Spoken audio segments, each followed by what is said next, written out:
right, YouTube. Once again, it's Kennard Vernon Stewart here for the podcast. Talking Auburn sports. Go ahead and subscribe to Vernon Speaks Sports Auburn. Also, we have memberships that are available. If you want to become a member of the channel, please do so. We have different levels, and as we continue to get acclimated to this whole membership thing, a lot of perks, a lot of benefits to doing that. And as always, it's great to be an Auburn Tiger War Eagle. Now, most of you all know, normally I don't talk about basketball. I really don't talk about it that much, but I'm going to talk about it today because I have stumbled across a very intriguing matchup for the Auburn Tigers in the second round of the NCAA tournament. A team that Miami is a team that made a little noise in the ACC. We know that the ACC has the blue bloods of North Carolina and Duke, and they actually held their own in that conference and finished the season up 24-10, won 20-plus games, and they have a very active basketball team that can make some noise in this tournament. Now, Miami, in a very clutch ball game against USC, they won the game on final free throws. But what you got to look at is the meat of this game. Miami forced 18 turnovers and USC only 3. That's something you want to look at because Auburn is a team that, as well as they have played for most of the season, most of their downfall games have been because of turnovers. As a matter of fact, in the outing against Jacksonville State, Auburn had 11 turnovers. So you got to look at that. You got to really internalize that, especially with a team that's hungry. These are the most dangerous games in March Madness. These middle-tier seeded teams that, are hungry, that, kind of sort of in a lot of cases just barely made it to the tournament, but then want to state their case as to why they're there. And they turn out to be a lot of the Cinderella teams in the tournament. As a matter of fact, Auburn was that particular team back in 2019 when the Final Four run was made. They made the epic run with the victories against Kentucky, against North Carolina, against Kansas. I mean, there's not many teams at that time that could have even fathomed something like that happening. So I wanted to preview this game because this is a really tricky game for Auburn. You look at Miami with Cameron McGusty, who is a guard. He averages about 17 points per game. And then you got Jordan Miller, he's actually a guard that leads in rebounds. And then Charlie Moore with the assist 4.5. He actually had 4 assists against USC. But the guys I want y'all to really look out for is Isaiah Wong and Sam Wardenberger. These guys are the catalyst of the team. They're the energy of the team, especially Isaiah Wong averaging 15.4 points per game, and he gets things moving. If you want to get some type of similarity player-wise, you look at Wendell Green. He's a little bit more controlled than Wendell Green, but has that same energy, that same push down the court concept that gets teams a little bit off balance. As a matter of fact, he had USC off balance pretty much that whole game. Now, what Miami is going to have to look at is if they're going to have a chance against Auburn, and I do say a chance, and I may even be saying that somewhat cocky and somewhat arrogantly, Auburn is a very good basketball team. So if Miami is going to have a chance, number one, they're going to have to continue with the production that they have in their starting lineup, but they got to get a little bit more production off the bench. As a matter of fact, the bench only had 7 points in this last game, and if that's all they can produce off the bench, this could be a dangerous game for Miami, and they could find themselves going back to the Sunshine State and getting ready for spring football down in Miami. Now, Auburn, on the other hand, very good basketball team. Very good basketball team led by Jabari Smith. Jabari Smith had 20 points in the last game. He's actually averaged 17 points over the course of the year. And he's starting to get not only, because for the most part, we've kind of looked at a fundamental player. a guy that can beat you with just sheer talent.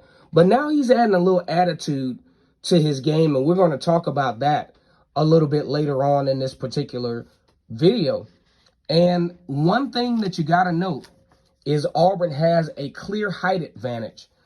You look at Miami's backcourt.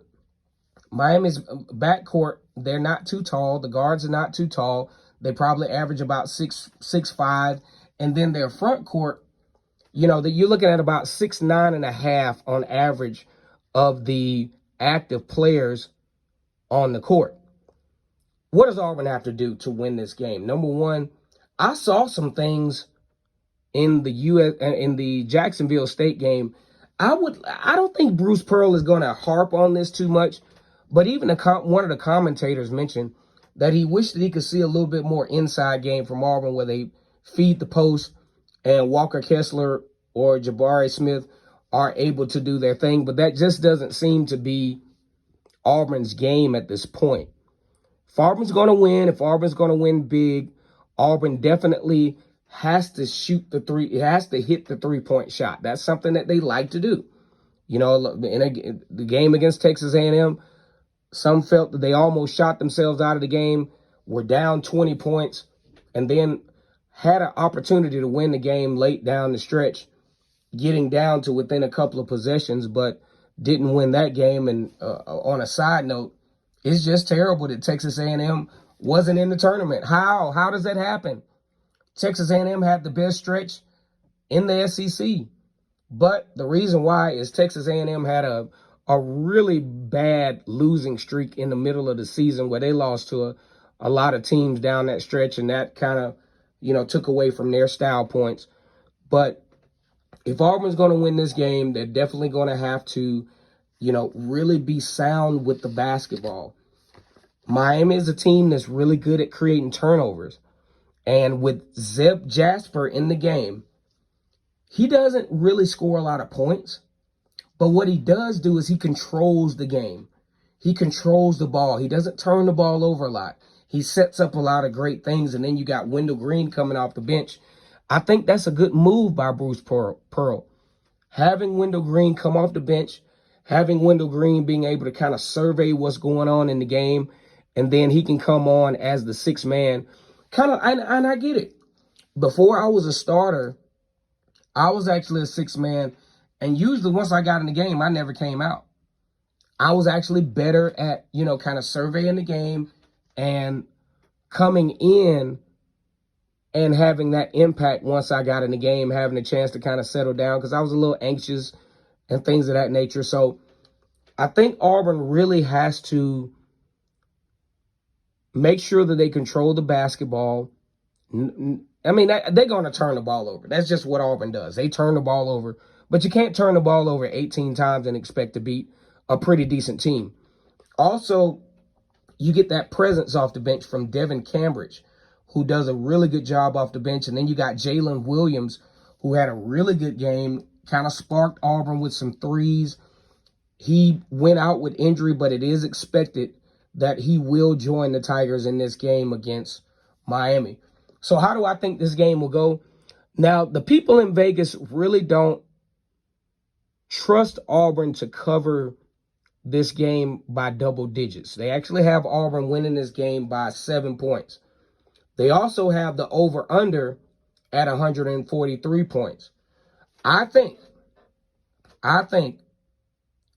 in this game, given the talent differentials, the height differentials, and Auburn's ability to score points as far as the three-point shot and getting Jabari Smith going and actually getting Walker Kessler a little bit more active in this game, I think not only does Auburn cover the spread, they will win by more than 7 points.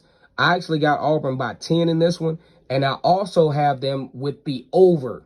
The two teams combined are going to score over 143 points. All right, so let me know what you think about this video. Become a member to this great channel that's been going on for about 3 years. Like the video, comment, and subscribe to Vernon Speaks Sports Auburn. And for all the Miami Hurricanes fans that come over, I appreciate you guys coming over as well. Miami has a very good basketball team. As a matter of fact, I wish we could get a home-to-home thing going with Miami in football, because we seem to be battling it out in the recruiting trail. Hey, why not settle this on the field?